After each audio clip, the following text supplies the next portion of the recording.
Hola, buenos días. ¿Cómo están? Espero que hayan tenido una buena semana de receso para ponerse al día, para descansar, para lo que fuere. Espero que la hayan aprovechado y ya nos estamos metiendo en la recta final del semestre. Nos quedan no muchas clases y solamente, y espero que la mayoría, una sola evaluación, que sería exactamente tres, en la eventualidad de que les vaya todo bien y no tenga que dar un certamen global, pero si hay alguna persona que faltó alguna evaluación, tendrá que darlo. Pero en definitiva, aquí lo que me interesa es que ustedes tengan la posibilidad de aprender en el curso y que la instancia para mostrarlo es los certámenes. Además de los talleres, que yo creo que se han dedicado bastante y con las ayudantas y ayudantes hemos tratado de darle todas las oportunidades e instancias para que ejerciten la implementación, y eso también es un apoyo de ustedes hacia sus compañeros y compañeras que están haciendo la implementación de las actividades de ayudantía. Son una buena instancia para seguir repasando y reafirmar conceptos, hacer distintos ejercicios, pero también eh, es necesario el apoyo de ustedes, o sea, su asistencia y que sigan las instrucciones que le dan los ayudantes para que puedan completar su curso. A lo mejor ustedes, más adelante, estén interesados o interesadas en hacer ayudantía. Por lo tanto, esta misma actividad posiblemente sea la que se les solicite desde la Dirección General de Docencia.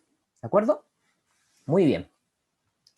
Hoy tenemos un nuevo tópico, mejor dicho, que vamos a empezar en la clase de hoy día. Eventualmente no es que lo vayamos a terminar, pero en la próxima clase solamente vamos a estar repasando ejercicios. Les subí la clase ayer cuando les mandé el aviso y el enlace Zoom para la clase de hoy día. Yo ya tenía subida en la misma unidad 3 la clase de sistemas transientes o no estacionarios. ¿De acuerdo? Entonces, hoy día vamos a empezar con este nuevo tema. Le estoy presentando en este momento. Y en este nuevo tema le llamamos no estacionario y van a encontrar el concepto de transiente, transitorio posiblemente en algunos libros más antiguos cuando lo traducen. En inglés es non-steady state, ¿de acuerdo? ¿Y cuál es la gracia de estudiar estos sistemas? Bueno, primero que todo, vamos a incorporar una nueva variable independiente, que se trata del tiempo. Pero también al incorporar el tiempo aparecen nuevas situaciones que nosotros antes no nos necesitamos preocupar, dado que el aprendizaje, bueno, lo vamos haciendo en etapas. Primero vimos balance de materia en estado estacionario, o sea, la variable tiempo no intervenía. Luego le agregamos la reacción, sistema reaccionante. Ahora toca agregar la variable tiempo, donde nosotros tenemos un sistema, lo analizamos el tiempo inicial y tiempo final. La foto que le sacamos a nuestro sistema, la imagen que tenemos, los conceptos que hay ahí, miramos las variables, los parámetros, etcétera, y no van a ser igual a lo largo del tiempo. Uno mira la misma posición geométrica de algún problema, en alguna tubería, en un equipo, etcétera, y lo evalúa en distintos tiempos y va a ver que va a haber diferencias en su valor. Eso significa que el tiempo viene a ser una variable importante, una variable independiente, que va a indicar que las cosas están variando, tienen una dinámica, se le llama. En física estática es cuando no tiene que ver con la variable tiempo, no hay movimiento. Pero en nuestro caso, en procesos, se trata de que las variables van a ir cambiando con respecto al tiempo. Por lo tanto, eso implica que variación, matemáticamente nosotros lo traducimos en derivada. cambio de algo con respecto a otra cosa. Cambio de una variable dependiente respecto a cambio de la variable independiente. Por ejemplo, la velocidad en física es un cambio de la distancia respecto al cambio en el tiempo. Si ese cambio se hace infinitesimal, ¿qué significa eso? Yo creo que alguna vez lo escucharon, o varias veces lo escucharon en las mates. Cambio infinitesimal significa que ese cambio en el tiempo es muy pequeño, muy chico. Entonces, eso se puede traducir en una derivada. Recuerden que la derivada es ese cambio cuando el límite de delta t, o sea, los tramos de tiempo que se analizan son tan pequeños que tienden a cero. Ahí tenemos una derivada. Recuerden el concepto que hay detrás. Lo mismo pasa en procesos. Nosotros vamos a analizar, definitivamente vamos a basarnos en toda esa teoría que ustedes ya la pasaron, ya la practicaron, y ahora solamente aplican lo que necesitan. Vamos a aplicar lo que es balances diferenciales. No está complicado en balance de materia. No obstante, hay que repasar algunas cosas. Si alguien no se acuerda de algo de esa parte matemática, bueno, lo pregunta, no hay ningún problema. Entonces, en esta clase vamos a tener la posibilidad de diferenciar entre un proceso en régimen estacionario y un proceso en régimen transiente, o no estacionario. ¿Ya? La diferencia que hay. Es más o menos evidente, pero obviamente hay que reforzarlo. Y lo que nos interesa más es plantear un balance de materia para sistemas transientes. ¿Ya? Entonces, dentro de los procesos que hay en la industria, nosotros tenemos las operaciones unitarias. Recuerden que esas operaciones unitarias significa, para nosotros, en este curso, un bloque en el diagrama, o una caja. Lo que sucede adentro, nosotros no tenemos idea. A medida que vamos avanzando en la malla, en la formación de ingeniería de procesos, nosotros vamos haciendo que esa caja negra se vaya transformando en gris hasta finalmente una caja blanca donde podamos nosotros saber exactamente lo que está sucediendo. Pero la mayoría de los problemas que nosotros hemos visto hasta el momento tienen implícito el concepto de continuo. ¿Qué significa continuo? No se basa en ninguna variable con respecto al tiempo, solamente se basa en que los flujos son continuos, lo que entra es igual a lo que sale.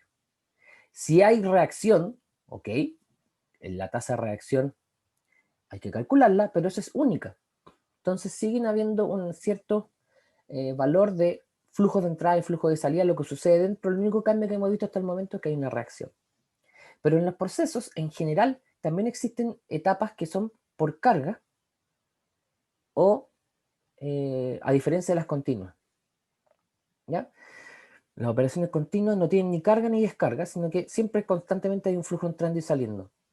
Pero cuando nosotros queremos ver procesos donde yo tengo un recipiente, por ejemplo, cargo algo adentro, hay un proceso, punto inicial, proceso, cambio, transformación, punto final. Yo lo que voy a tener es que termina mi proceso y voy a sacar o voy a descargar este recipiente para poder hacer otro proceso similar. Piensen ustedes lo que es cocinar. No tiene ingredientes, los junta, los mete en una olla, hay un proceso de cocción, termina, bueno, uno consume ese alimento y el proceso terminó, tiene inicio y final, pero varió con respecto al tiempo. Por ejemplo, no es incumbencia aún del curso Balance de Materia, pero sí de cuando empiecen a estudiar termodinámica o transferencia de calor, cambia la temperatura. El alimento se va cociendo debido a ese cambio de temperatura. ¿No es cierto? ¿Y dónde podríamos ver transferencia de materia? Si esto tiene agua, el agua comienza a evaporar. Por lo tanto, hay una pérdida de agua como vapor. De ahí transferencia de materia. Desde el agua líquida al agua, que en este caso es vapor. ¿De acuerdo? Entonces, eso es lo que está más o menos explicado en esta diapositiva. Con otras palabras, ustedes lo pueden leer tranquilamente después, pero ese es el concepto que hay detrás. Entonces, cada vez que nosotros hablemos de operaciones unitarias discontinuas, intermitentes, el sinónimo, o por cargas, o por lotes, también van a escuchar o van a leer eso. Yo cargo algo, hay un proceso, termina, descargo. Eso es un proceso que va a depender del tiempo. El ejemplo típico que damos en este tipo de clases es cuando llenamos algún recipiente. Piensen en la tina de un baño, con el tapón puesto, empezamos a llenar de agua. Y cortamos el flujo cuando llegó al nivel suficiente para que no derrame o no sobrepase el nivel máximo. Entonces empezamos con un nivel 0 de agua y terminamos con un nivel X, en el cual hay una cantidad de agua en esta tina, ¿no es cierto? El flujo puede haber sido constante de entrada, pero en un momento se cortó y la cantidad de materia que hay dentro de la tina cambió con respecto al tiempo. Cada vez que yo tomaba podía de alguna u otra manera medir el nivel de agua y con eso determinar la masa de agua, en el tiempo 0 no había agua, en el tiempo 1 minuto posiblemente hay un poco más, en el tiempo 5 minutos mucho más y así sucesivamente. Entonces, cargamos de agua la tina. Y por el contrario, si nosotros tuviéramos la tina llena, dejamos de que haya un flujo a través del grifo, sacamos el tapón y ahora se descarga. Entonces, antes había solamente un flujo de entrada a la tina, sin salida, ahora hay un flujo de salida, sin entrada, y vuelve a bajar el nivel de agua. Entonces, para que un proceso nosotros lo consideremos de forma que sea discontinua, sea por lotes, sea intermitente, un proceso batch, que es la palabra que se usa en inglés, proceso batch, nosotros vamos a asociarlo a un proceso que depende del tiempo, y claramente si un proceso solamente tiene una entrada o solamente tiene una salida, o en general tiene solamente entradas, no tiene salidas, y viceversa, nosotros vamos a sospechar y vamos a saber que ese proceso depende del tiempo y le llaman llamar proceso transiente. ¿De acuerdo? O no estacionario, como quieran.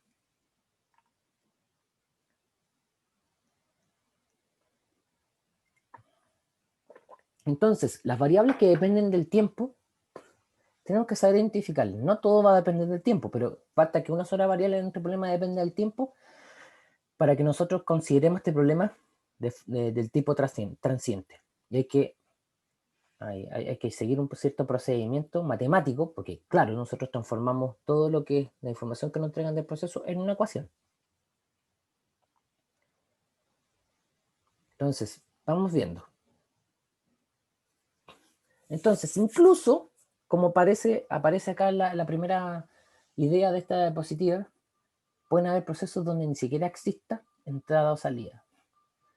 ¿Se imaginan un proceso de entrada-salida, pero que sea transiente? ¿Alguien tiene alguna idea de cómo podría suceder eso?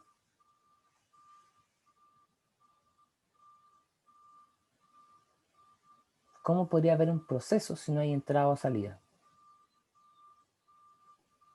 Una descomposición. Súper buen ejemplo. Un poquito elaborado, sí, pero qué bueno que lo hayas mencionado. En proceso de descomposición, finalmente, ¿qué es lo que es? ¿Qué está sucediendo para que haya descomposición? Un puro reactivo se transforma en otro producto. Perfecto, perfecto. Hay una reacción. Entonces vamos a darnos cuenta que también existe procesos donde son transientes y además hay reacción. Pueden haber procesos transientes donde hay reacción y hay entrada y hay salida. O sea, en nuestra ecuación general del balance, todos los términos son distintos a cero. Pero también puede haber que no haya ni entrada ni salida y ese es un proceso de fermentación, por ejemplo, o como lo dijo su compañero, un proceso de descomposición. ¿Ya? Y ahí están involucradas, por ejemplo, en un proceso de descomposición, algún sustrato que tenga organismos vivos. ¿Ya? Por ejemplo, bacterias que ayudan a descomponer la materia. Pero en el caso de la fermentación tenemos una levadura, hay un organismo vivo también. Entonces, esos reactores, cuando hay un organismo vivo, nosotros les llamamos, no muy originalmente, pero es el nombre genérico, un bioreactor.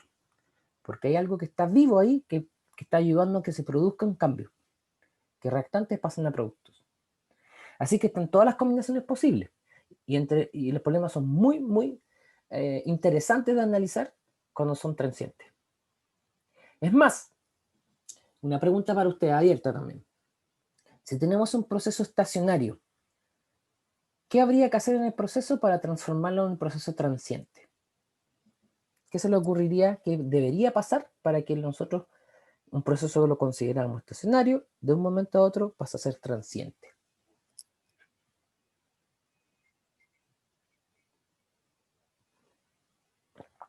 ¿Alguien tiene alguna? A ver, voy a ver el chat. Ya, el proceso de carga o descarga está bien, pero digamos que era estacionario y tenía entrada y salida. ¿Cómo que ustedes creen qué tienen que pasar para que nosotros cambiemos nuestra percepción del proceso y cómo vamos a enfrentar el problema a solucionar? ¿Qué pasa si yo tengo un flujo X de entrada y otro flujo Y de salida, y el flujo X yo lo aumento al doble? ¿Qué va a pasar? En palabras de ustedes, o sea, ¿cómo describirían lo que estaría sucediendo si yo el flujo de entrada yo lo aumento al doble?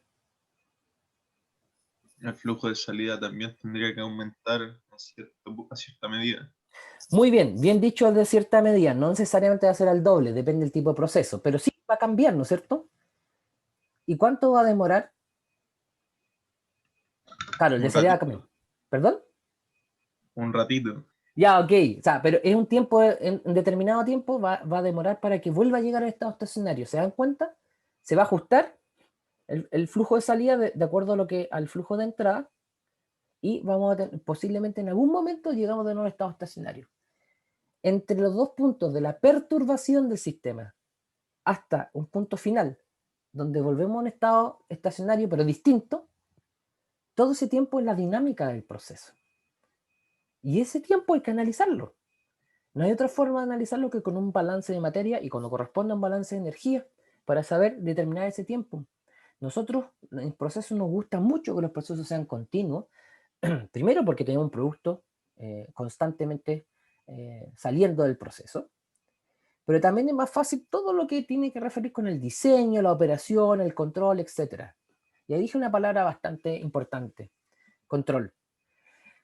El fin está entre medio de terminar lo que tiene que ver con operación unitaria y empezar la parte profesional. Pero al final de todo, del ciclo de licenciatura, tienen un curso que se llama Fundamentos de Control Industrial. ¿Y qué es lo que hacen en ese curso? Cosas muy interesantes que obviamente en estos tiempos son más interesantes aún porque es muy fácil ver lo que sucede porque podemos graficar nuestras ecuaciones y tenemos capacidad computacional para hacerlo. Antiguamente no. Pero esa capacidad computacional se basa en el fondo en modelos que son matemáticos. Y esos modelos matemáticos se basan en balances. Y yo planteo un balance de la dinámica del proceso, o sea, un balance que depende del tiempo. Y yo determino, si yo perturbo mi sistema, por ejemplo, con un flujo, me voy a demorar tanto en llegar a un nuevo estado estacionario. ¿Qué pasa si ahora yo perturbo una temperatura? Ustedes todavía no saben nada de lo que tienen que referirse con temperatura, pero también tiene una dinámica, le llamamos nosotros. O sea, se demora una cierta cantidad de tiempo volver a un estado estacionario. Y en ese curso ustedes van a analizar, oye, si yo perturbo temperatura y flujo, ¿cuál se demora más en llegar a un estado estacionario? ¿De acuerdo? Entonces hay una sinergia de esas variables, pero también una tiene una inercia mayor que la otra. Depende de los materiales, etc. Ok, para llegar a eso necesitan pasar por operaciones unitarias y fundamentos de ingeniería química, pero esta es la base. Van a seguir haciendo a lo largo de todos sus cursos balance de materia y posiblemente los de la dinámica sean lo más difícil de enfocar, no así de plantear, pero son muy interesantes de analizar porque eso te ayuda a entender mejor aún los procesos. En el chat tengo una pregunta. Ah,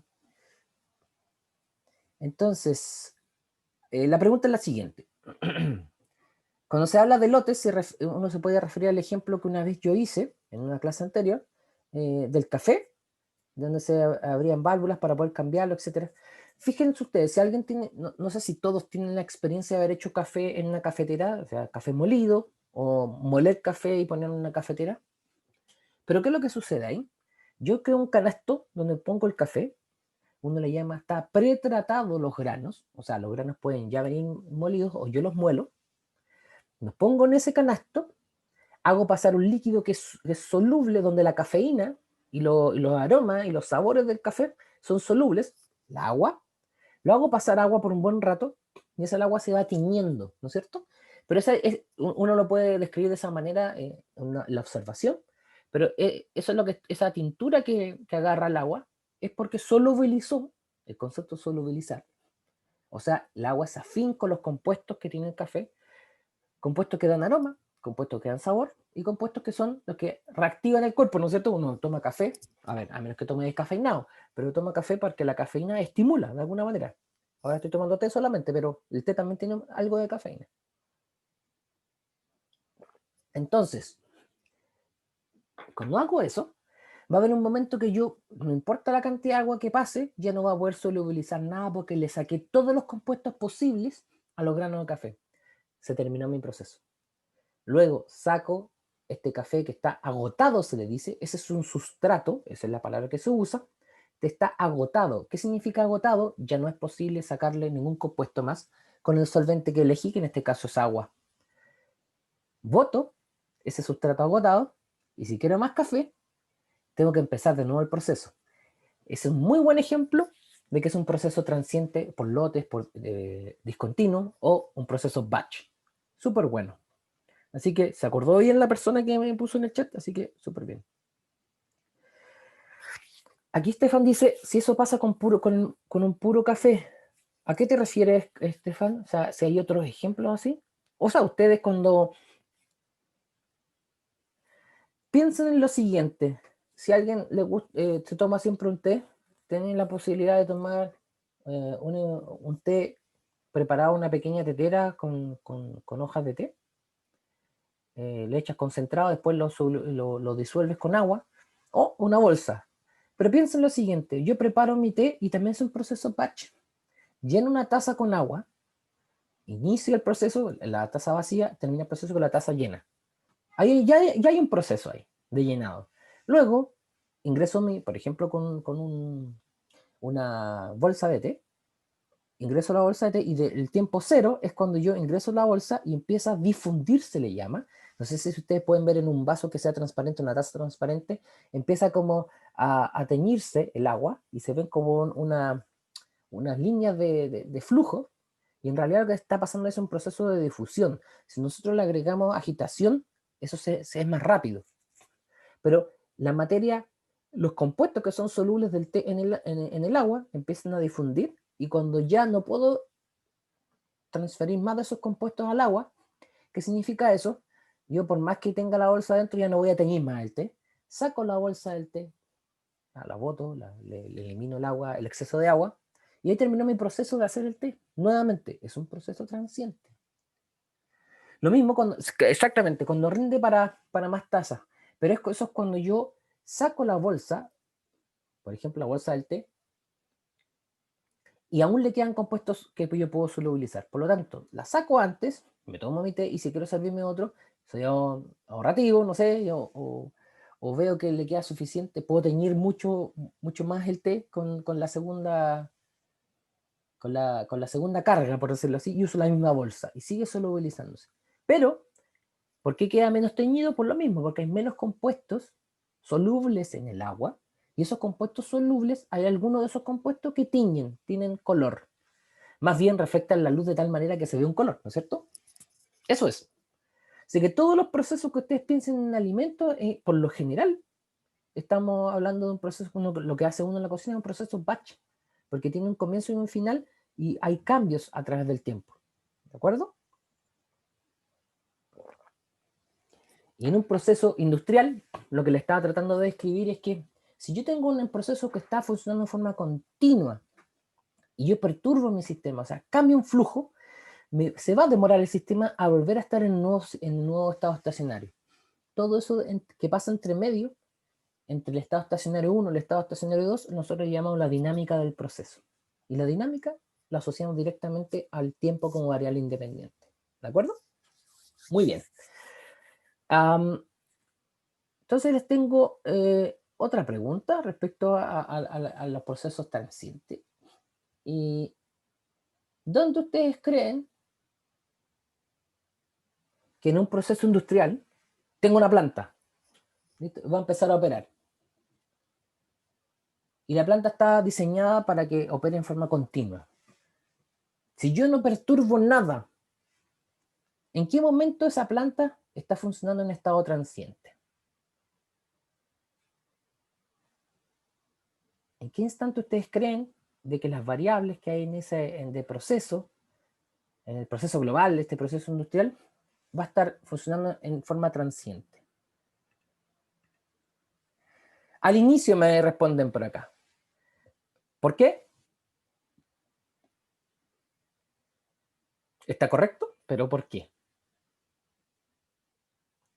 Ya, entiendo la respuesta que me está dando. Me está respondiendo, compañero, usted directamente. Y resulta que cuando yo echo a andar la planta, la marcha blanca que le llaman, la puesta en marcha de una planta, tengo que llenar la planta primero de los fluidos que necesita para el trabajo.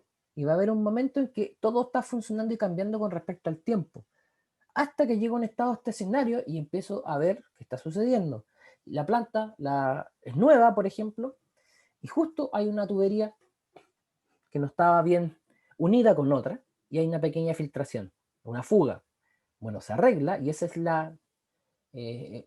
una de las tantas cosas que se revisan en la puesta en marcha por primera vez de una planta. Entonces, hasta que uno diga, ok, llegamos al estado estacionario y vamos a empezar a producir, todo ese periodo se trabajó en forma transiente. Por eso es importante estudiar la dinámica de las cosas y uno sabe, mira, está empezando y todavía no llegamos con los flujos todavía no se estabilizan, por decirlo así. ¿Ok? Pero uno sabe que hay un cierto tiempo que se va a demorar en estabilizar. Si se demora más de lo que nosotros proyectamos, o sea, mejor dicho, nosotros modelamos y simulamos, sabemos que se va a demorar, no sé, 3 días en que la planta llega al estado estacionario y llega el tercer día y todavía no se llega a ese estado, posiblemente hay alguna falla o hay algún problema en todo el circuito, ¿no es cierto? Entonces, por eso es importante que sepamos las cosas. O sea, nosotros no solamente tenemos que entender lo que sucede teóricamente, sino que cuando estamos en la práctica, toda esta teoría la podamos asociar. ¿Qué está sucediendo? Ah, hay un bloqueo aquí, por eso no está pasando el flujo que yo necesito. ¿Por qué el flujo no alcanza la temperatura que yo quiero? De acuerdo, aquí se está perdiendo calor a los alrededores. Ya lo van a ver eso en algún momento. Pero uno analiza estas cosas desde la teoría y uno sabe que en la práctica hay cosas que no son ideales. Uno siempre estudia las cosas ideales y después va viendo cuáles son las no idealidades que suceden para que cambien las cosas. ¿Ya? Muy bien, buena discusión.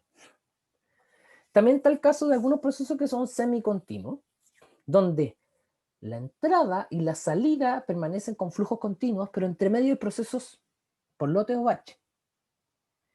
Les pongo un ejemplo.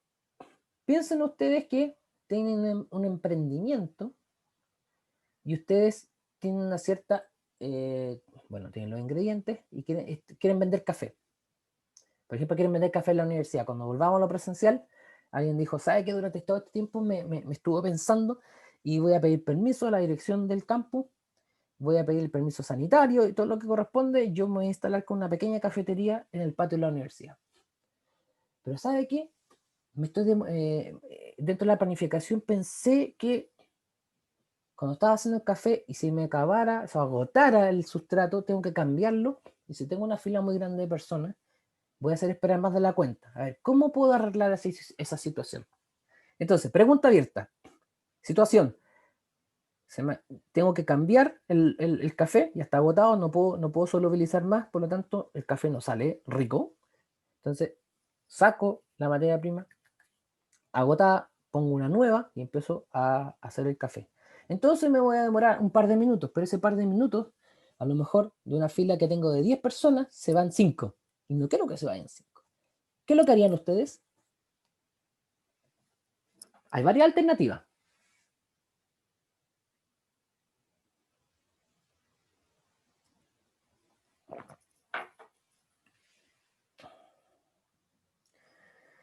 Dos filas. ¿Dos filas qué implica eso? Me contesta la persona. Poner otra cafetera, ok.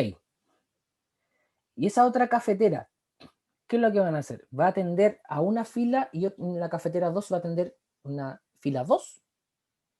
Vender otro tipo de café. Ok, entonces ahí empiezan las decisiones digámoslo así, de mercado. Ustedes observan lo que el consumidor quiere, lo que más le gusta y posiblemente tengan una oferta mayor, no solamente un tipo de café. Supongamos que el objetivo, por ejemplo, uno fíjense que todo lo que hacemos, incluso en ese negocio, no del punto de vista de hacer el café mismo, sino que cada cosa que hacemos en el negocio lo vemos como un proceso. Entra gente, sale gente en el negocio.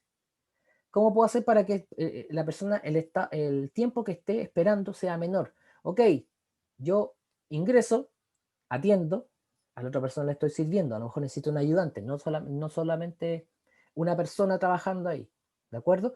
Pero todo lo puede empezar como diagrama de bloque. Esto entra, esto sale. Entonces, cuando incorporamos la variable tiempo, piensen en lo siguiente. ¿Y qué pasa si mi objetivo, yo lo pienso muy cuadradamente como ingeniero civil químico, como ingeniero de procesos, y digo, no me quiero salir de esta idea, y yo digo, voy a producir café de forma continua.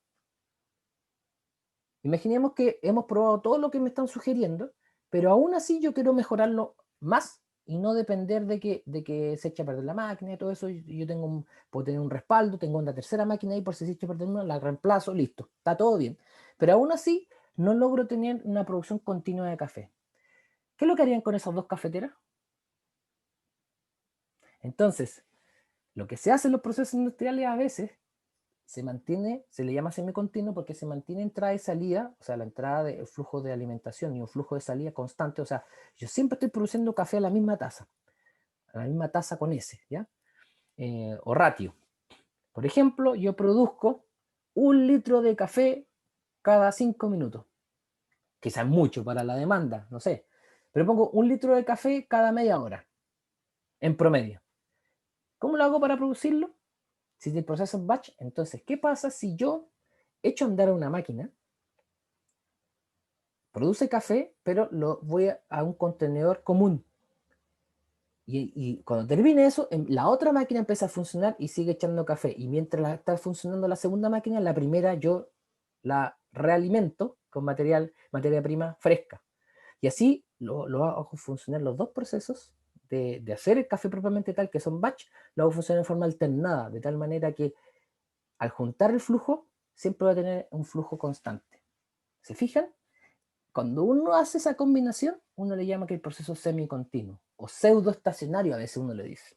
Pseudo porque no es realmente estacionario, pero puede arreglárselas. Y entre más cafeteras yo pueda tener en esa situación, por ejemplo, póngale 3, empieza una, a 1/3 del tiempo que yo más o menos estimado para que se agote el café nuevo, pongo a funcionar la segunda. Y luego una tercera. Sale la primera, siguen funcionando las otras dos. Termina la segunda y ingresa la primera nuevamente. Y así sucesivamente. Ese tipo de configuración de distintos procesos batch que se combinan para que al final, en conjunto, entreguen el mismo flujo de salida, eso es lo que hace que un proceso lo transforme de batch a un proceso semicontinuo o pseudoestacionario. Es muy interesante esa configuración. Yo trabajo en investigación en un proceso que es de esa manera. Así que lo que le estoy diciendo se hace, se hace. Es muy interesante.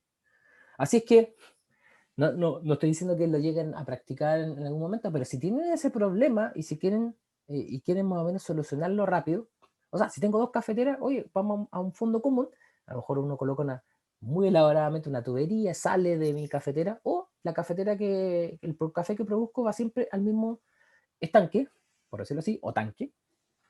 ¿Cuál es la diferencia? Ahí vamos a ver. Entonces, siempre va a estar en el mismo nivel el café y nunca me voy a quedar sin café. Entonces, cada vez que vengan a pedir café, siempre voy a tener disponible. Así que es una solución bien interesante. ¿Ya? Entonces, vamos a la parte ya, volvamos al terreno del curso, en la parte formativa más estructurada, por decirlo así, donde volvemos a ejemplificar esto con nuestra caja, definida con una frontera. Generalmente cuando tenemos un equipo, el equipo mismo es la frontera de lo que estamos hablando, pero aquí en abstracto estamos hablando que es un bloque que tiene una cierta frontera, donde nosotros nos vamos a dar cuenta que lo que traspasa esa frontera, materia que entra en el sistema y materia que sale del sistema. Y sabemos que dentro de nuestro volumen de control o frontera, dentro de nuestro bloque, están sucediendo cosas. Puede haber acumulación, algo que dependa del tiempo, o generación que tenga que ver con una reacción.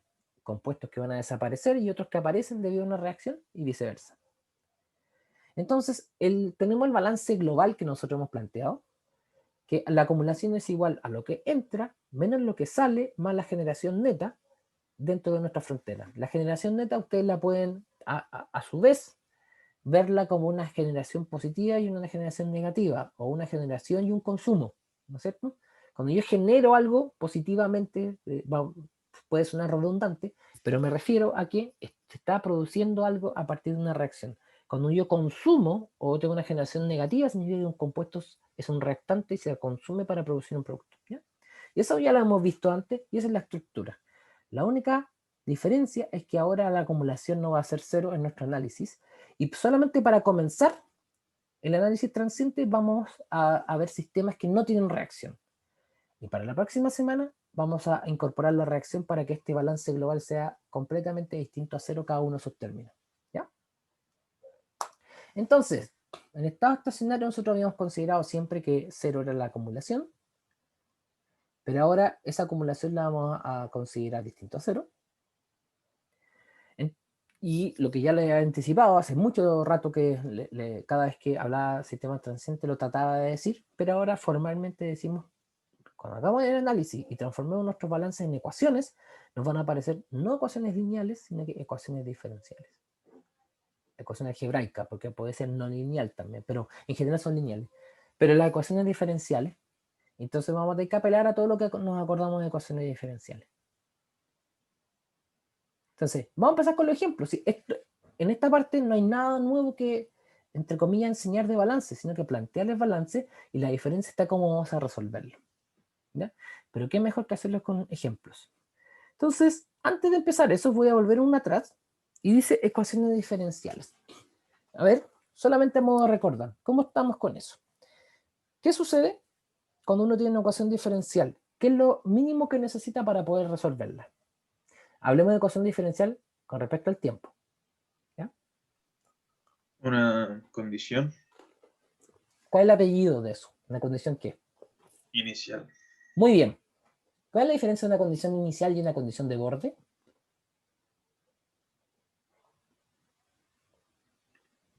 Que la inicial es para el tiempo cero o inicial. ¿Ok? Y la de borde, no sé, supongo que para otro tiempo. A ver, tu respuesta fue parcial. O sea, claro, la condición inicial para tiempo cero, hay un valor o hay algo que sucede en tiempo cero que yo le asigno un valor a alguna de las variables. Bien. Pero condición de borde. ¿Alguien se acuerda qué es lo que es una condición de borde?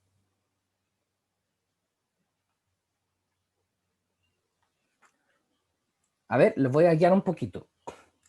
Ecuaciones diferenciales ordinarias, las EDO, versus ecuaciones diferenciales parciales. ¿Qué diferencia hay ahí? Y por lo general ustedes le van a hacer el kit de toda la carrera a las ecuaciones diferenciales parciales. ¿Ya? Matemáticamente más difícil, a eso me refiero. Ya, entonces amerita que yo le haga la aclaración, porque también me toca trabajar mucho con eso.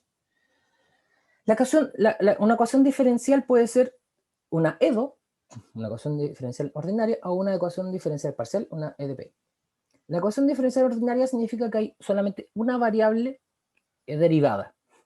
Esa variable puede ser con respecto al tiempo o con respecto al espacio, una coordenada espacial. Por ejemplo, de y a de x, cuando x significa distancia, por ejemplo, y de y cualquier otra cosa que tenga que ver con largo, distancia, o simplemente la variable, la coordenada y de la ordenada con respecto a la abscisa. ¿Ya? Puede ser cualquier variable, la variable ciega en este caso. Y esa ecuación puede tener una derivada o varias derivadas, pero ese es el orden de la ecuación diferencial. Pero yo necesito una condición de borde que me diga en este lugar físico de mi problema el valor es tanto. Por ejemplo, en x igual 0 y es igual a 10. Pero también puede ser en x igual 20 y es igual a 100. ¿Se entiende? No corresponde respecto al tiempo, entonces una condición de borde nos va a dar el valor de la variable dependiente con respecto a la independiente en un lugar físico, en algún lugar geométrico de mi problema. Si nosotros tenemos una ecuación diferencial parcial, al menos hay dos variables independientes distintas. Y por lo general esas dos variables independientes distintas va a ser una el tiempo y otra alguna variable espacial. Por ejemplo, piensen ustedes en una tubería. Yo puedo tener una variable espacial que es el eje, o sea, generalmente uno le asigna, después se van a acostumbrar a eso, pero se le asigna en el eje la variable z y la variable radial r. A veces es z, a veces es r, pero imagínense que varía algo con respecto a r, al radio de la tubería, pero a su vez puede variar con respecto al tiempo también. Entonces ahí tenemos dos variables. Para el tiempo siempre necesitamos una condición inicial. Para lo que es una posición geométrica o física del sistema, le llamamos condición de borde. Por ejemplo, en R igual 0, o sea, en el centro de una tubería, les pueden dar que la velocidad es 0. O la velocidad máxima. Si la velocidad es 0 significa que nada se mueve, ¿no es cierto? Pero pongamos que hay una velocidad máxima y es un valor. Y ustedes también le dicen que en T0 esa velocidad era tanto.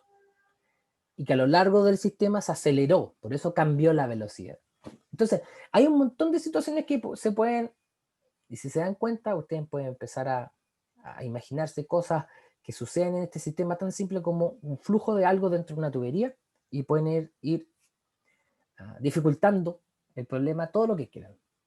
Pero que lo tengan claro, toda variable que varía con respecto al tiempo y aparece una derivada con respecto al tiempo necesita una condición inicial. Inicial significa t igual 0, donde yo empecé a medir el tiempo para ver qué sucedía en el proceso. Y cualquier variable que tenga que ver con el espacio o la coordenada geométrica, yo necesito una condición de borde. En ese lugar físico, en ese lugar geométrico, yo necesito la variable dependiente con respecto a la independiente. Afortunadamente, nosotros no vamos a ver nada de ecuaciones diferenciales parciales, son complicadas. Las ecuaciones diferenciales parciales son bastante complicadas. De hecho, uno requiere herramientas un poquito más avanzadas. Difícil resolverlo eso, por ejemplo, en un archivo Excel, en una planilla. Hay que apelar a otro tipo de programa. Yo en general uso un programa que se llama MATLAB, no sé si alguien lo conoce, pero MATLAB es un programa que está estructurado de forma matricial, vectorial, y uno de esa manera va resolviendo los problemas. ¿Ya? Así es que, afortunadamente en este curso algo bastante simple, vamos a tener derivadas con respecto al tiempo, no muy complicadas, y necesitamos una condición inicial. ¿Hay problemas complicados? Sí, cuando hay ecuaciones diferenciales acopladas. Entonces van a haber cosas que vamos a tener que empezar a acordarnos. Acoplada significa que una ecuación diferencial para resolverse tiene que resolverse en conjunto con otra, en forma simultánea. ¿Ya? No son independientes. Cuando sucede eso ya empiezan problemas matemáticos y se escapan a balance de materia. En algún momento, bastante semestres atrás, alguna vez asigné alguna tarea, que ya no, eso lo reemplazamos por los talleres, que son más guiados, pero una tarea en donde tenían que resolver un sistema de ecuaciones de 3 ecuaciones diferenciales acopladas. El problema era que no había solución analítica, necesitaban usar un software. Y ustedes en Mate 3 creo que les enseñan a usar Wolfram. Pero a esa altura de la vida no todos manejaban bien Wolfram y muy poquita gente pudo resolver el problema. Entonces, formó un problema bastante difícil. Yo creo que si ustedes tienen la oportunidad de preguntarle, así como una anécdota, los ayudantes le tocó ese problema a Pablo y a Camilo. ¿Ya? Puede suceder que en la parte matemática que hay asociado para resolver un balance de materia, puede ser todo lo difícil que uno quiera. El objetivo no es dificultar la matemática más allá de, pero es necesario que de repente nos enfrentemos a un problema difícil para que sepan que les puede tocar. Y si tienen manejo de herramientas matemáticas en un computador, en un software, ad hoc para resolverlo, mucho mejor. ¿Ya? Dado ese paréntesis, recuerden, toda la parte matemática que no se acuerden, lo podemos ir repasando en mi pregunta. Pero vamos a ver un ejemplo. Está desarrollado aquí mismo la presentación PowerPoint. Está en el archivo PDF que le subí de la clase. Así que vamos revisando este enunciado. Entonces, el ejemplo 1 dice, metanol se descarga desde un estanque con un flujo másico que varía linealmente con el tiempo. Este problema me gusta usarlo, no es primera vez que lo uso en una clase, pero porque es complicado. Pero yo creo que ustedes ya han ejercitado lo suficiente como para que vayamos entendiendo ciertas cosas. Me vuelven a preguntar acerca de las EDO si es una variable y no necesariamente el tiempo. ¿Ya? Significa que hay una sola variable independiente. Eso es una EDO, por eso se llama ordinaria, una variable independiente. Independientemente también del grado de la ecuación. O sea, si es, por ejemplo, x siempre es variable independiente, yo puedo tener una ecuación de grado 3, o sea, la derivada al cubo de y a de x cubo. ¿Ya? Eso se puede existir, pero sigue siendo x la variable independiente. Eso sigue siendo una EDO. Pero el grado de la ecuación es distinto. Una parcial es que hay dos variables independientes. Por ejemplo, x e y son variables independientes en sí. Y puede ser un dz de y más un dz de y, a de x. ¿Ya? A eso me refiero. Las parciales son complicadas. Son bastante complicadas. Entonces, dentro de la ecuación de diferenciales parciales, puede ser que dos variables independientes sean geométricas, o una geométrica y la otra es el tiempo. ¿Ya? Cuando es EDO, puede ser el tiempo la variable independiente, puede ser el x independiente, el y independiente o el z independiente. Y si hablamos de coordenadas polares, bueno, ya, y ahí entramos coordenadas cilíndricas, coordenadas cilíndricas, esféricas, etc. Bueno, sucede.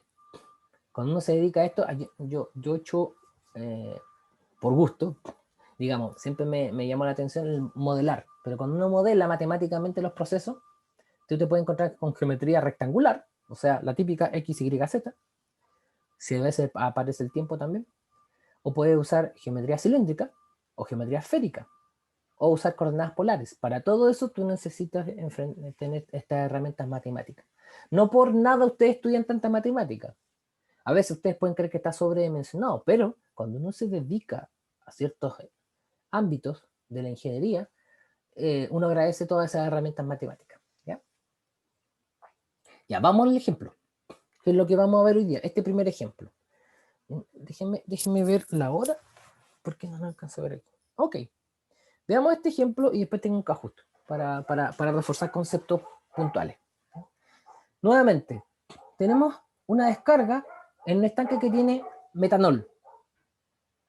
En un instante dado el tanque, mira, he usado como sustantivo estanque y tanque, pero no son lo mismo. Vamos a ver después eso. Ya, entonces, en un instante dado el tanque contiene 750 kilogramos de líquido y el flujo de salida es 50 kilogramos por hora. 2 días más tarde, este flujo ha aumentado a 74 kilogramos por hora. Para reponer el metanol del estanque, permanentemente se alimenta con un flujo de 90 kilogramos por hora. O sea, siempre hay un flujo de entrada de 90 kilogramos por hora y un flujo de salida, y ese flujo va a ir aumentando. ¿Por qué aumentaba? Porque nos dicen en la primera idea de este enunciado, un flujo másico que varía linealmente con el tiempo. Eso es súper interesante de verlo y ojalá a alguien se lo ocurra antes de que yo lo muestre. Entonces, ¿qué nos piden? Calcular la cantidad de líquido almacenado una semana después que el flujo de descarga fuera de 50 kilogramos por hora. O sea, al principio. El tiempo necesario para que se vacíe el estanque. O sea, para que no quede nada de metanol dentro. Y finalmente la cantidad máxima de metanol que es posible almacenar y el tiempo requerido. Entonces, hay preguntas que a priori uno no podría vislumbrar cuando sucede. Entonces, la única forma es plantear un balance. Ya, aquí tengo una pregunta bien interesante que dice si se puede modelar como una función lineal. Entonces, ¿qué pasa? A ver, vamos por parte. Vamos por parte. ¿Qué es lo primero que harían ustedes? Lo primero.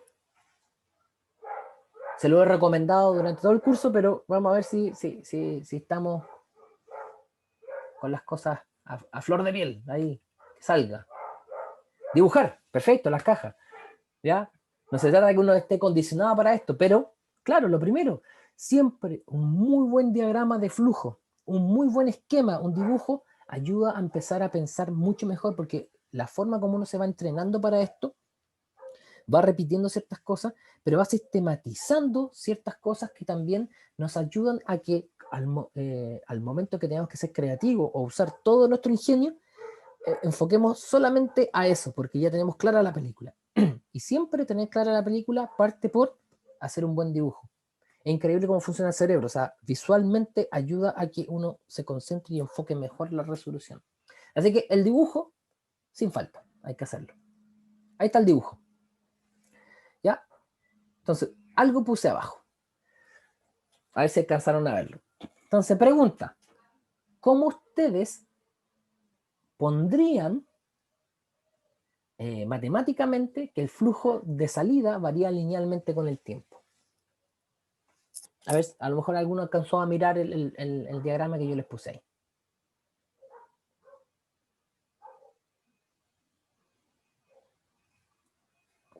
¿Cómo el flujo de salida ustedes lo ponen de forma de que dependa del tiempo? Dice que varía linealmente con el tiempo. ¿Cuál es la ecuación de la línea, de una recta? En general, si ustedes le dicen, ¿cuál es la ecuación de la recta? Aquí tengo una respuesta. Y igual mx más n, donde m es la que acompaña a la variable independiente, le llamamos pendiente, y n es un intercepto. Y aquí respondían directamente en privado, dos personas, pero perfecto, todas las personas están respondiendo súper bien. Donde x, la variable independiente, ahora sería el tiempo. ¿De acuerdo? No importa las variables o las letras que uno use para la pendiente y el intercepto, eso es una variable ciega. Pero ahí está, fíjense, siempre está entrando un flujo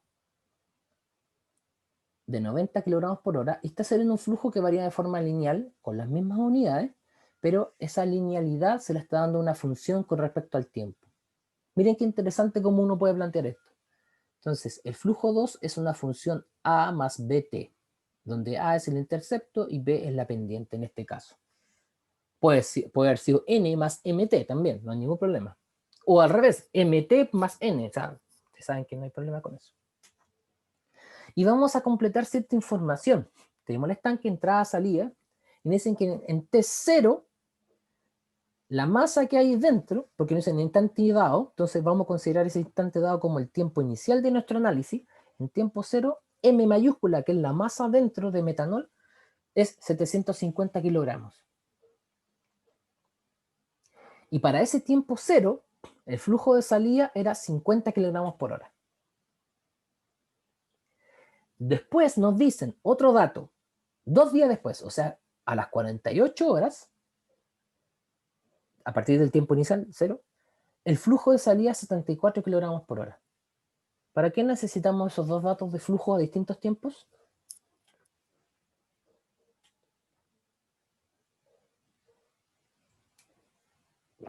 Vamos a ver respuestas. Para obtener exactamente los parámetros. Por sistema de ecuación, como ustedes quieran, lo obtienen, pero deben tener los parámetros. Quizá aquí es evidente y es fácil porque es una línea, una recta. Pero si tuvieran, fíjense, si tuvieran una función más complicada, ¿acaso no me serviría en Excel lo que aprendí para hacer un solver y determinar los parámetros? Pues eso es un ajuste de parámetros. Si se fijan, todo lo que ustedes aprendieron, nosotros tratamos de transmitirle de la mejor manera respecto a cómo usar una planilla Excel y usar una herramienta Solver para determinar parámetros, no solamente es por querer determinar parámetros de una función porque sí, sino que va a funcionar o va a ser útil cuando tengamos un modelo o cuando que resolvamos un balance y hay una función metida entre medio que no sabemos los parámetros. Bueno, si tenemos datos experimentales, datos en T0 y datos en T de 48 horas, vamos a poder determinar los parámetros. Como les digo, aquí en este caso es fácil hacerlo analíticamente y a mano, por decirlo así. Pero si es más complicado, ya sabemos usar esto en Excel. Ya sabemos usar un solver. Entonces, el solver para poder implementar una rutina de mínimos cuadrados. Entonces, todas las herramientas que le entregamos, ustedes las usan o no, pero en el momento que primero lo saben usar, lo hacen bien y les va a facilitar la vida. Por eso les digo, ahora es evidente y es mucho más fácil hacerlo con la función lineal, pero si le hubieran dado una función más complicada, con más parámetros, o parámetros que no se pueden despejar, son tan implícitos, también. Listo. ¿Qué nos falta ahora? Yo creo que el diagrama está listo. En general, nosotros no hacemos una latencia de grado de libertad cuando hay problemas transientes, porque en realidad el problema transiente en sí mismo, o sea, un solo bloque que el proceso transiente, uno puede resolver el problema en sí. ¿Ya? Le puede faltar, es evidente cuando te falta información, porque necesitas las condiciones iniciales y necesitas la información que te ayude. En este caso, por ejemplo, a obtener el flujo salida. Ahí está anotado, pero no está dicho explícitamente. ¿Cuál es la condición inicial de este problema? ¿Qué es lo que queremos determinar? La pregunta es del millón, porque hay que partir por algo. Generalmente lo que cuestan estos problemas es cómo comenzamos. Entonces, ahí nos dan una condición inicial que a la vez nos indica cuál es nuestra variable que hay que derivar, qué es lo que cambia con respecto al tiempo. ¿Qué cambia respecto al tiempo?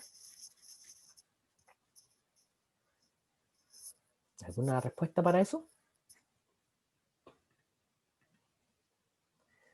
Dice, el flujo, ok, es lineal, pero aparte de eso, ok, yo creo que lo estrictamente correcto es m y m2. Pero m2 es un valor, ustedes le ponen t, un tiempo, y ya tienen el valor de m2. Pero ¿qué variable, y alguien ya lo puso acá, qué variable es la que depende del tiempo? Yo no tengo idea, sino solamente sé una condición inicial y quiero saber qué está sucediendo con respecto al tiempo. En realidad es mi interés. El flujo de salida me va a ayudar, pero lo que a mí me interesa es saber cuánto metanol hay dentro del tanque, ¿no es cierto? Entonces la variable m es la que se acumula en el sistema. Se puede acumular en forma positiva o negativa, o sea, hay una tasa negativa, o sea, la salida es mayor que la entrada, o hay una tasa positiva, la entrada es mayor que la salida. Si la tasa de acumulación es positiva, en algún momento esto se va a llenar y se va a rebasar. Pero si la tasa de acumulación es negativa, se va a vaciar. Y es lo que nos sugiere el enunciado. El enunciado dice que hay un máximo de metanol dentro del tanque y hay una situación en la cual se vació completamente. De nuevo, intuitivamente no tenemos cómo saberlo, hay que hacer el análisis. Por lo tanto, ¿qué es lo que vamos a derivar con respecto al tiempo? M, la masa que hay dentro de nuestro volumen de control o frontera, porque no está dibujado acá, pero implícitamente el tanque es nuestra frontera, que está entrando un flujo M1, que está saliendo un flujo M2, no hay reacción, y que se está acumulando la materia dentro, o sea, la variable M respecto al, depende del tiempo, ¿ya? En estricto rigor, es la materia, está bien dicho y más fácil, pero a veces estos problemas se dificultan un poquito cuando lo que nosotros estamos variando con respecto al tiempo es el nivel. Eso es lo que nosotros podemos medir. En los procesos industriales hay un medidor de nivel que nos va diciendo, si yo sé la altura que tiene un fluido dentro de un tanque, como me sé la geometría del tanque, sé cuál es el volumen y sé la densidad, sé cuánta es la masa que hay dentro. Así que lo que se mide realmente y en forma directa es el nivel del líquido dentro de un tanque. ¿Ya? Entonces, lo primero que vamos a hacer es determinar el flujo, los parámetros A y B del flujo de salida. Y ahí está nuestro sistema de ecuaciones. Y nos da que M2 es una función del tiempo que es igual a 50 más 0,5t. Entonces, ese es nuestro flujo de salida. Entonces, a medida que avanza el tiempo, ese flujo es mayor. Entonces, por eso se hace evidente que mientras tengo tiempos t0, el flujo de salida es menor al flujo de entrada. Pero va a haber un tiempo donde esos flujos se igualan.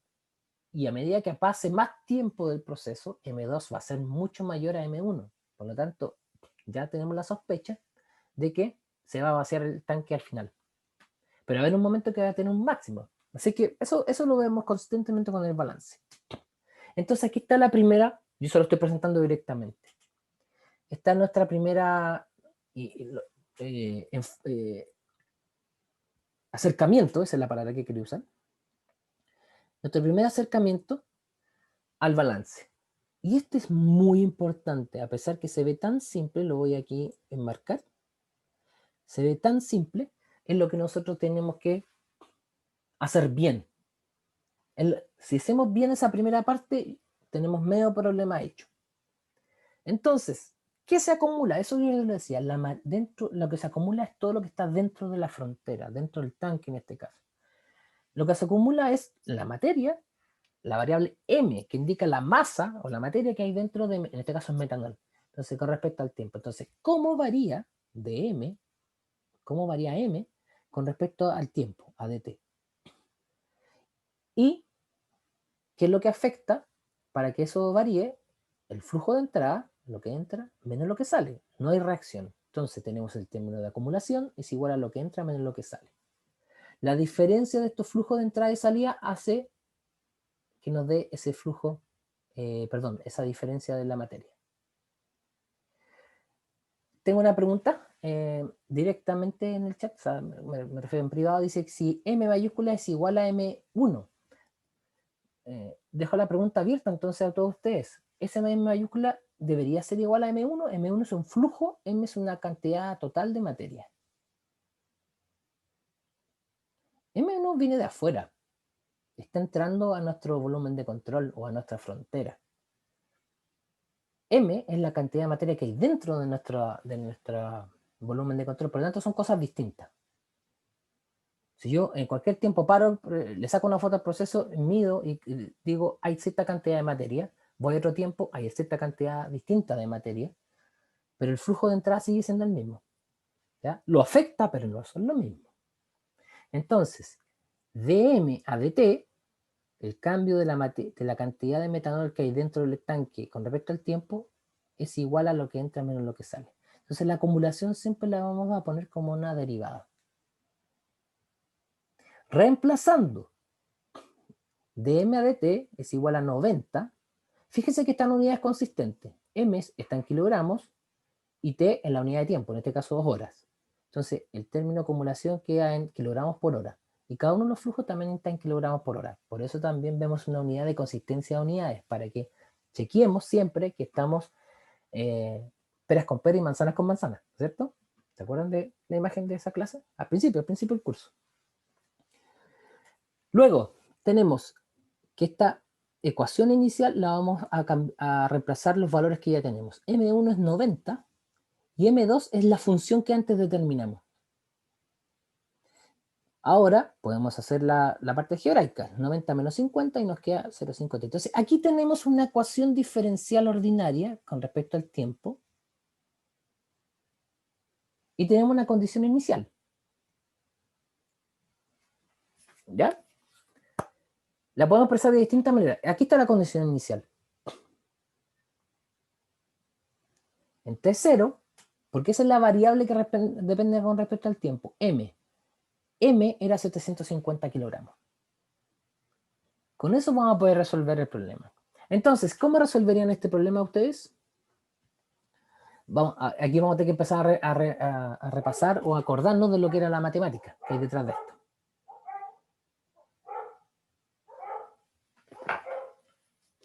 ¿Cómo se llamaba esta forma de resolución? Despejar e integrar, dicen, sí. Entonces, separación de variables, ¿se acuerdan? Así le llamaban en matemática. Entonces, todo lo que con respecto a t queda acompañando al dt y todo con lo que era a dm queda con dm.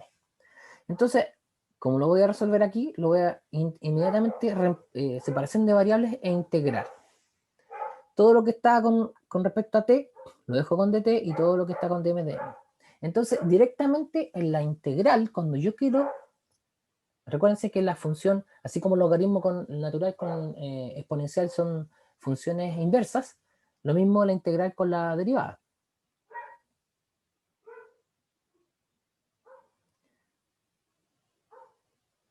Me están señalando que algunos están recién viendo Edo en mate. Por lo mismo vamos a mantenerlo lo más simple posible. ¿Ya?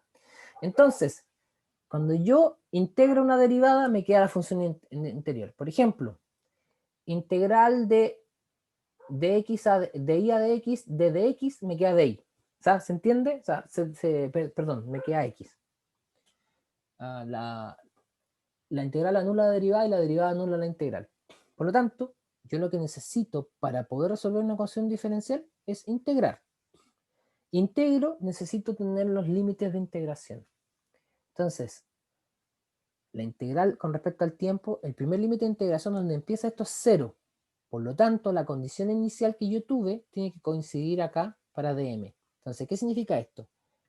En tiempo 0, m era 750. Para un tiempo cualquiera posterior, mayor a 0, a ver, aquí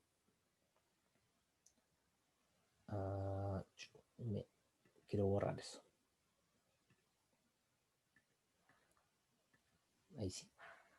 Y para un tiempo mayor a 0, t cualquiera, yo no sé cuál es la variable m que va a haber, no sé cuánto va a valer, pero sí me va a permitir tener una función de m con respecto a t.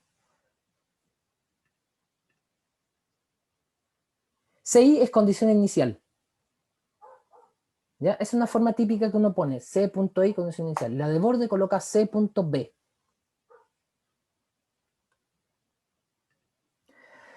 Entonces, yo integro la condición inicial, lo usé acá. Ahí está. En t igual 0, yo tenía 750. ¿Cómo se integra esto? Como está solamente la variable aquí de m, va a ser la diferencia directamente. Acuérdense que uno integra y evalúa con respecto a los límites. Entonces, acá va a quedar un m menos 750 y, si se acuerdan de integrar, me imagino, 40t menos 0,5t cuadrado partido por 2. Y eso se evalúa entre 0 y t. Y esa es la función que les queda. ¿Y qué tenemos? Esa función nos indica m en función de t, o sea, la cantidad de materia, la cantidad de metanol que hay dentro del tanque, en cualquier momento del tiempo la podemos evaluar con esta función. Entonces, si ustedes se fijan, si evaluamos en t igual 0, el primer y segundo término se hacen 0 y nos queda 750. Súper bien. Y ahora para cualquier tiempo en horas, porque sacamos esto en horas, para cualquier tiempo en horas, vamos a determinar cuál es la masa que hay dentro. Eso es lo que necesitamos siempre, esa función respecto al tiempo. La forma como nosotros lo hacemos es a partir del balance de materia, que es el que está acá. Este nos dio toda la mitad del problema. Avanzamos la mitad de la resolución. Entonces, respondamos las preguntas. Ya tenemos la función de la masa de metanol en el tanque con respecto al tiempo. Ahí está la función. Primera pregunta. Nos dicen, la pregunta era una semana después, ¿no es cierto? O sea, en T 168, si consideramos 7 días, 24 horas. Y de reemplazar, si esa semana es 168 horas, uno pone 168 en la función que encontró y sabe que la masa de metanol que hay en una semana es 414 dentro del tanque. La segunda pregunta, tiempo para que se vacíe el estanque, o sea, cuando m vale 0, o sea, ustedes van a resolver en una ecuación cuadrado al binomio, o una ecuación cuadrática, porque va a ser m, ¿en qué momento 0? Entonces, cuando m es 0, yo puedo encontrar el tiempo, y el tiempo es 177 horas. En 177 horas vamos a saber que el estanque ya va a estar vacío. O va a llegar por lo menos a 0. Y el máximo, y aquí viene otro concepto que ustedes también estudiaron en mate. El máximo de una función es la derivada de la función igualada a 0. También puede ser un mínimo. ¿Se acuerdan cómo se comprobaba si la derivada de una función daba 0? Si sabíamos si ese punto era máximo o mínimo, ¿cómo hacíamos la diferencia? O si era punto de inflexión. La segunda derivada. Muy bien. Si la segunda derivada es negativa, indica que se ha encontrado un máximo.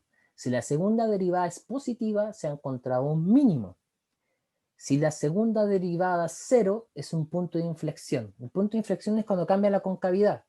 Cambia de convexa a cóncava o viceversa. ¿Se acuerdan de esas cosas? Si sirven las cosas de mate.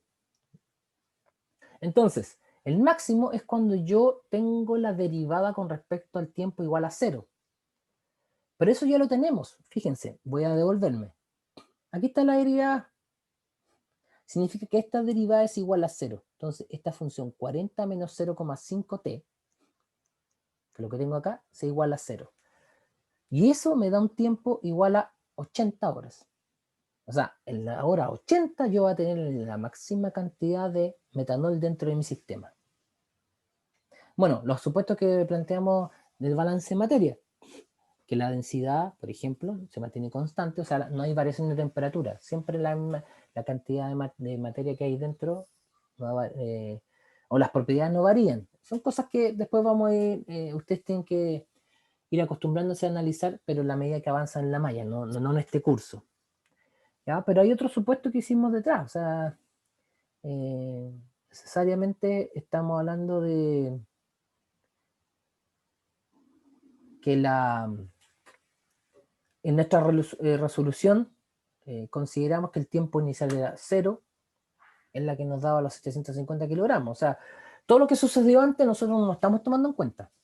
Antes puede haber sucedido otra cosa, pero nosotros dijimos, ya, ahora empezamos a analizar, y en ese momento nos dieron los datos que es necesario.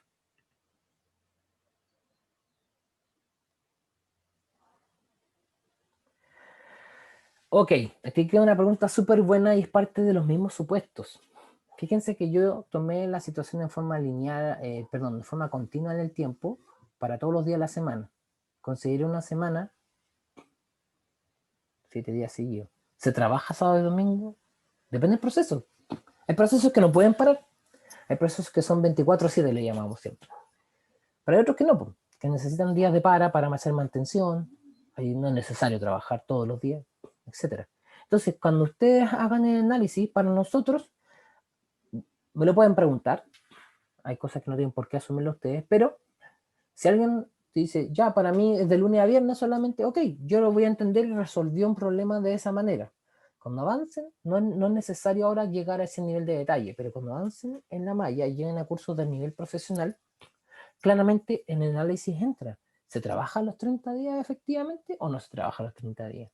¿La operación es continua durante una semana o se para el viernes y se empieza el lunes nuevamente? O a lo mejor hasta el sábado.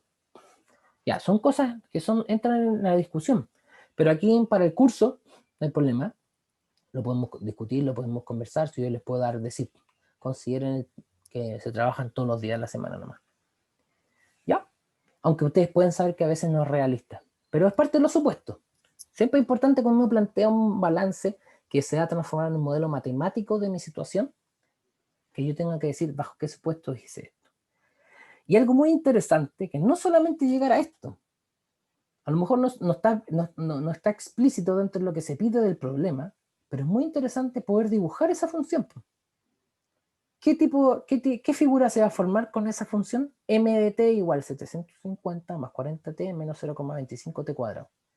¿Qué función esperan ver si lo graficamos? ¿De qué tipo?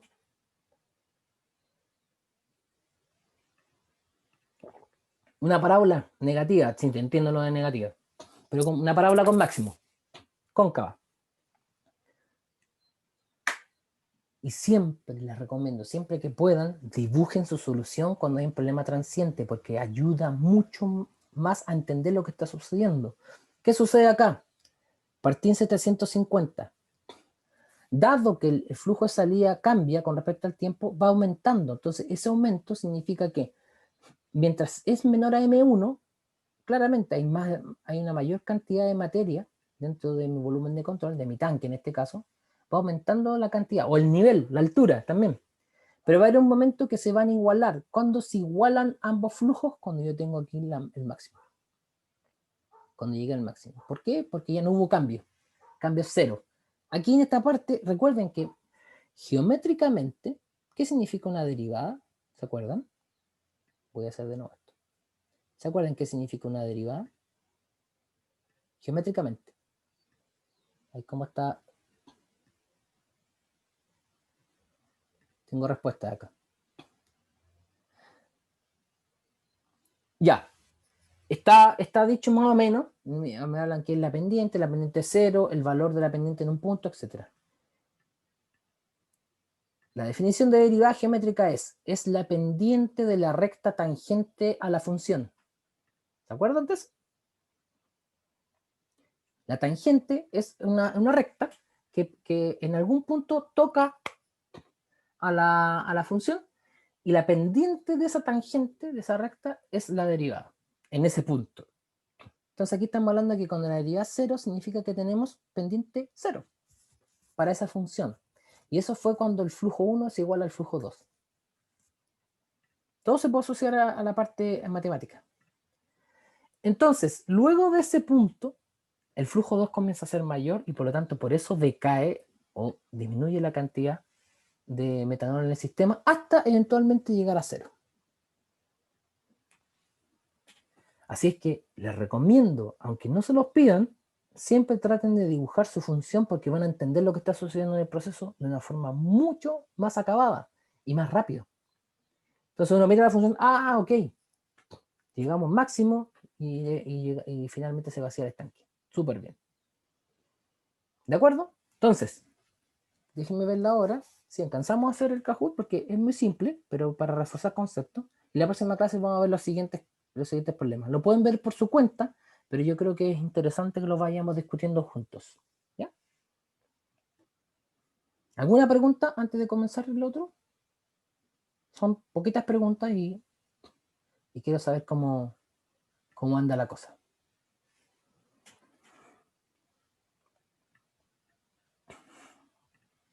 Ok, entonces voy a dejar de compartir la presentación.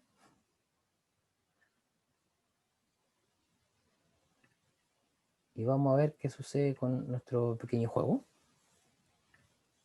Lo estoy activando, ya les comparto pantalla.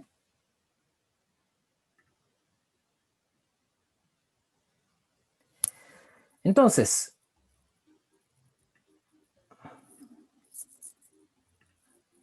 les voy a anotar el pin. Ya les comparto pantalla como les decía.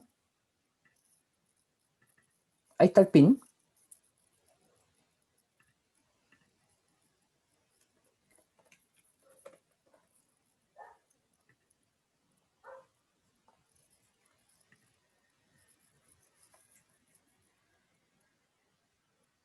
Y lo compartí en el chat. Así que los voy a esperar para que se conecten. Ok, empezaron. Bien, muy bien.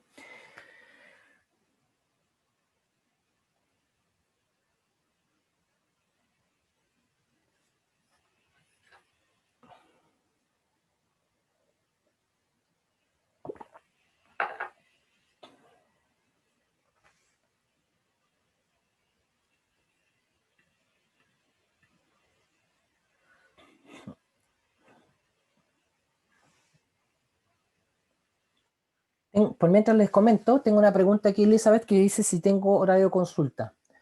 En general, en este tiempo, no, me refiero a tiempo de clases online, no he fijado un horario de consultas porque, ¿cómo procedemos? Si tienen una consulta, me lo mandan por mail y yo lo contesto apenas pueda. Generalmente no me demoro más de un día. Si después de mi respuesta surgen más preguntas, le vuelvo a responder. Si me doy cuenta yo o nos damos cuenta las dos personas que requiere algo un poquito más elaborado, una conversación, nos ponemos de acuerdo y nos juntamos en una sesión Zoom, ¿ya? Pero por lo general hemos llegado solamente al correo electrónico porque yo creo que generalmente he transmitido bien la respuesta o he respondido bien la inquietud de cada persona. Así que quien quiera contactarme me manda un mail, le puedo contestar directamente y en la eventualidad que se necesite una conexión en Zoom, nos ponemos de acuerdo. Y sobre todo por mi horario. Mi horario, como tengo reuniones en ciertos momentos y la reunión no siempre se fija con la anticipación que uno quisiera, es mejor hacerlo así, entonces nos ponemos de acuerdo directamente y yo no tengo ningún problema. A la hora que ustedes puedan, si es que llegáramos a hacer una reunión en algún momento, nos conectamos. Pero primero el email. Si el email ya no es suficiente para aclarar las dudas, nos ponemos de acuerdo. Profe, ¿y las notas del certamen Próximo martes. van a estar luego o Ah, ya. Pues digo, Gracias. o sea, máximo jueves, porque el jueves creo que son las 2 semanas, pero voy a tratar de tenerla el martes. Ah, no tengo una sensación todavía de, no he avanzado lo suficiente en la revisión. Mi primera impresión es que les costó un poco más que el primer certamen, pero está claro, porque este certamen es un poquito más complicado. Pero yo creo que en general no debería haber mayor problema. Listo. Entonces, 31. Voy a empezar el juego para no tardarnos, que nos queda poquito tiempo. Vamos.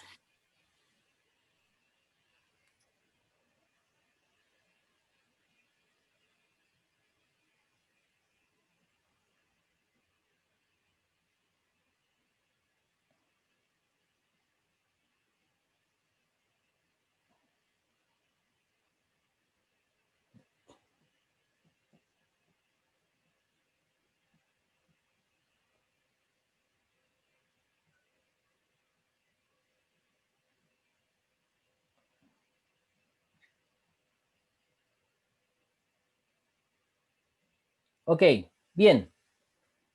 Hay acumulación, lo que no hay es reacción. ¿Ya? Así que acumulación igual a lo que entra menos lo que sale. Vamos a la siguiente.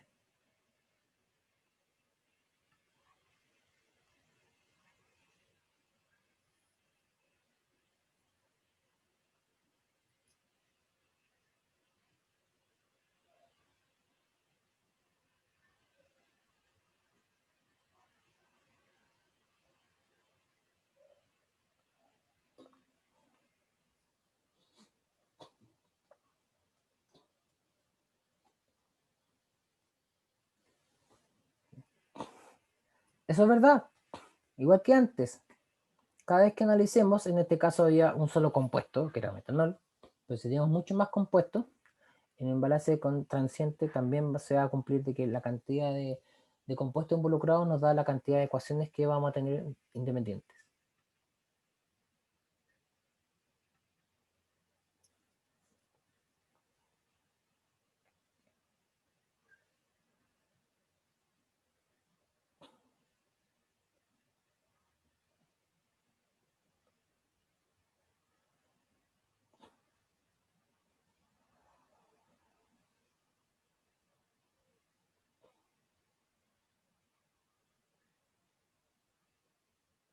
Súper, súper bien. Eso quedó bastante claro. Fíjense en el dibujo, muy interesante. Tienen solamente una entrada. Y esto parece, uno podría interpretarlo como un reactor, pero puede ser también un estanque agitado solamente. Tiene un motor arriba y abajo la hélice que agita. Pero si hay solamente una entrada y un proceso, lo más probable es que sea un reactor.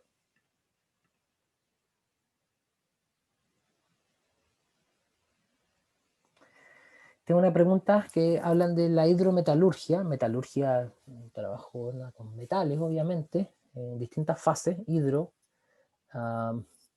presencia de agua.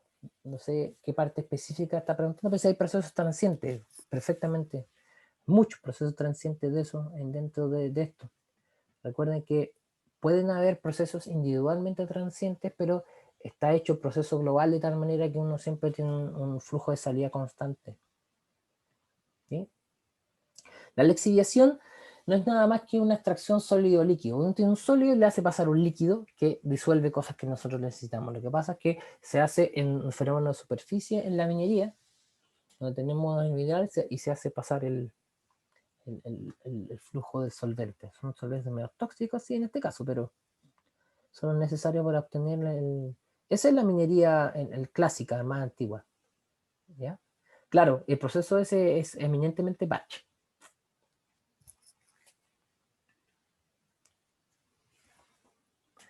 Puntaje doble.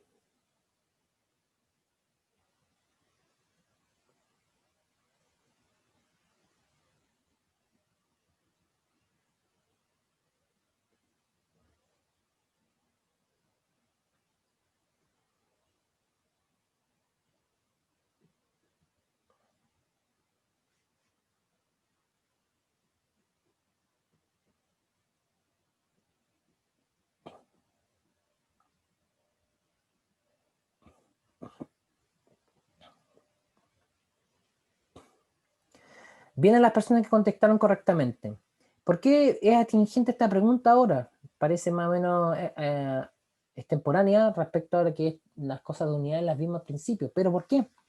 Recuerden, el balance diferencial salía de m a de t, la masa con respecto al tiempo. Siempre tenemos que apelar a que el balance es de materia. Pero la masa la podemos expresar de distintas maneras. Por ejemplo, como un caudal por una densidad. ¿Cómo? Como un caudal con una concentración. Con un flujo molar con su peso molecular. ¿Se entiende? Entonces, por eso aparece esta pregunta. Es súper interesante que se empiecen a dar cuenta que siempre podemos colocar la masa de distintas maneras. Densidad por volumen también da masa. ¿Ya? Vamos. Esta es la de trivia.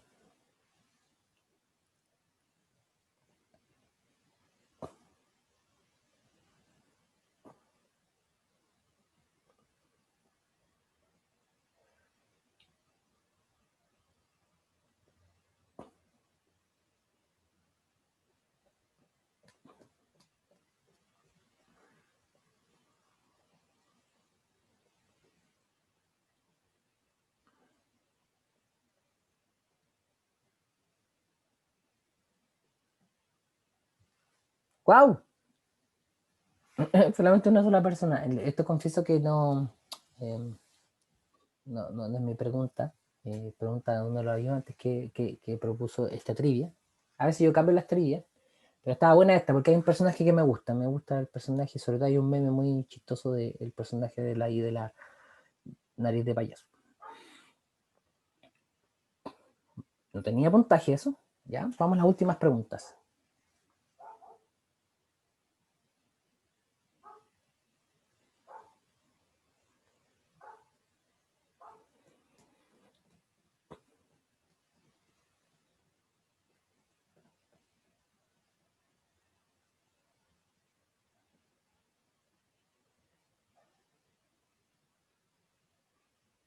Bien. Para el sistema no, recuerden que lo dijimos en la clase. Para que el sistema sea no estacionario o transiente, al menos una variable depende del tiempo. ¿Ya? Siguiente pregunta. ¿Lápiz y papel quizá? No sé.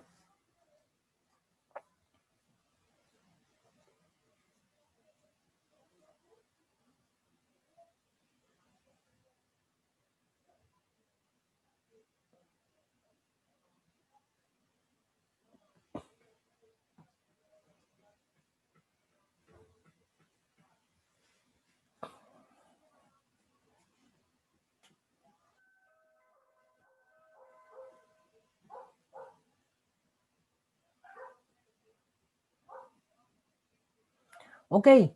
En su mente hicieron una regla de 3, lo más probable. Pero piensen en este mismo problema, si alguien tiene la curiosidad. Acuérdense, los números son 40 ml por segundo y 200 ml finales. Lo pueden plantear como un balance de materia. Ojo, parece una exageración, pero probablemente sería un buen ejercicio.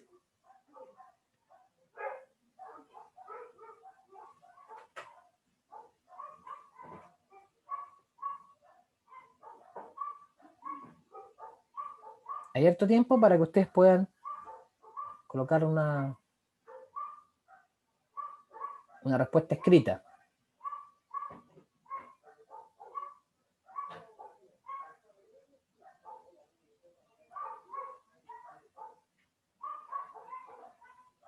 Lo que estamos viendo en la figura, ¿qué es lo que es? ¿Un tanque o un estanque?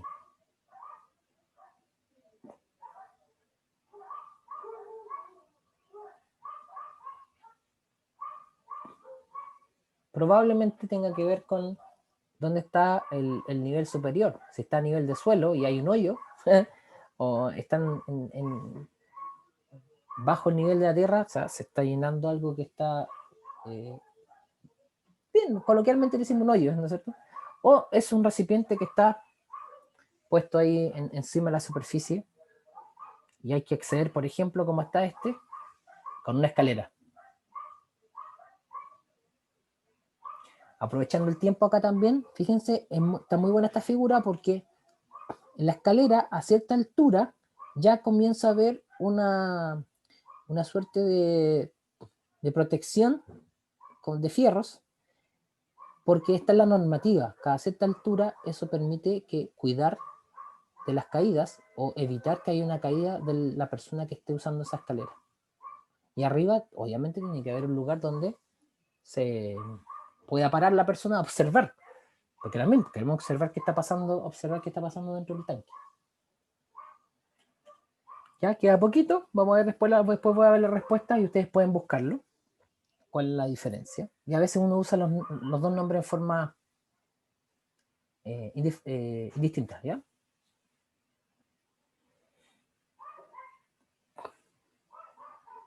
Ya, después voy a ver la respuesta y en la próxima clase lo aclaramos, ¿ya? Solamente para que tengamos la sensación. Entonces, última pregunta, también tienen que tipear su respuesta, pero eso es un problema, quizá un poquito más elaborado, pero de nuevo pueden aplicar regla de 3.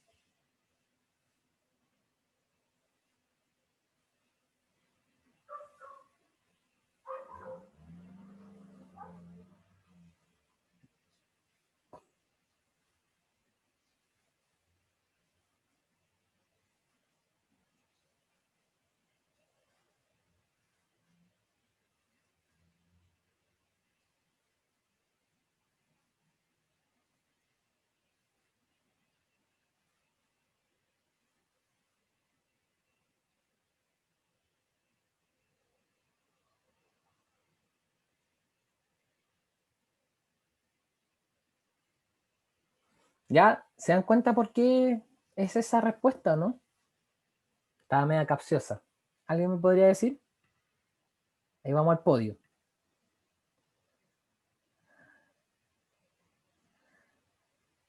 Resulta que la respuesta, si ustedes calculaban en ese minuto, debería haber 12.000, pero la pregunta era cuánto había dentro del estanque. Y el estanque capacidad 10.000, o sea, se había rebasado, entonces el estanque estaba lleno, solamente pueden haber 10.000. Muy bien, tenía su trampita la pregunta, pero está bien. Ahí está el podio. ¿Ya? Entonces, ¿estamos listos con esto? Les agradezco que se hayan quedado hasta un poquito después de la clase, así que estén muy bien. Nos estamos viendo el jueves. ¿Ya? Buen día.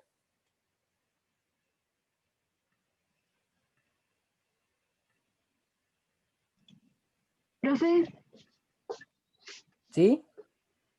alguien había preguntado algo en el chat y me surgió duda. Como nosotros pasamos clase los martes, los jueves y tenemos ayudantía los miércoles, el próximo martes es feriado.